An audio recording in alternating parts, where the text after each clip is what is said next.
இப்போ நம்ம பார்க்க போகிற டாபிக் ஒரே விஷயத்தில் 2 டாபிக்கும் பார்க்க போகிறோம். அதுவும் நேர் எதிரானது. விசுவாசம், துரோகம் ரெண்டுமே ரொம்ப ரொம்ப கோரிலேட்டடான டாபிக். விசுவாசத்திலிருந்து துரோகம் வரும், துரோகத்திலிருந்து விசுவாசம் வரும்.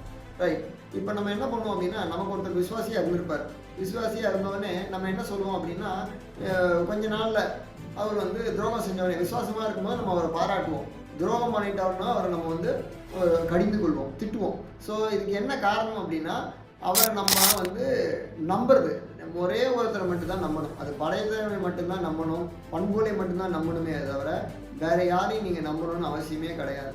அந்த நம்பிக்கை அதிகமாக போகிற பட்சத்தில் தேவையில்லாத நீங்கள் நம்புறதுனால தான் அவர் துரோகம் பண்ணுறார். நீங்கள் நம்பாமல் இருந்திருந்தீங்க அப்படின்னா அவர் துரோகம் பண்ண மாட்டார். இது ரொம்ப ரொம்ப ஒரு முக்கியமான கருத்து. பட் எப்படி சார் நம்பாமல் எப்படி வாழ்றது, எல்லாத்தையும் நம்ம நம்பி தானே ஆகணும் அப்படின்னு ஒரு ஃபேக்டருக்குள்ளே நம்ம வரும்போது எல்லாத்துக்குமே ஒரு கேப் இருக்கணும், ஒரு டிட்டாச்மெண்ட் இருக்கணும். அந்த டிட்டாச்மெண்ட்டோட ஒரு விஷயத்தை செஞ்சீங்க அப்படின்னா விசுவாசமாக இருக்கிறதுக்கும் பாதிப்பு வராது.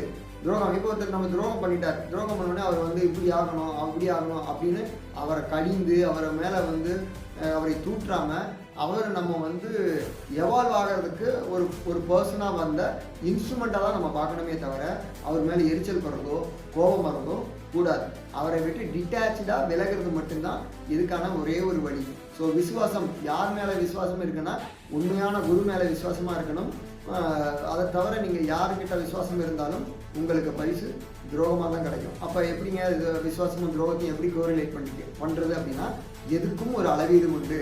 அந்த அளவீடு ரொம்ப ரொம்ப ரொம்ப முக்கியம். பழைய இதிகாசங்கள்லையும் பழைய புராணங்கள்லையும் இந்த விசுவாசம் துரோகம் ரிலேட்டடான விஷயங்கள் நிறைய லைஃப்பில் இருக்குது. அது நீங்கள் பார்த்தீங்கனாலே புரியும்.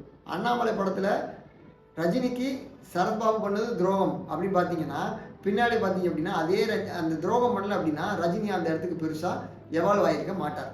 ஸோ எதையுமே ஒரு பாசிட்டிவ் ஆட்டிடியூடில், பாசிட்டிவ் மனப்பான்மையில் லைஃப்பை பார்த்து பழகுனீங்க அப்படின்னா எல்லாரும் எவால்வ் ஆகலாம். ரொம்ப ரொம்ப நன்றி.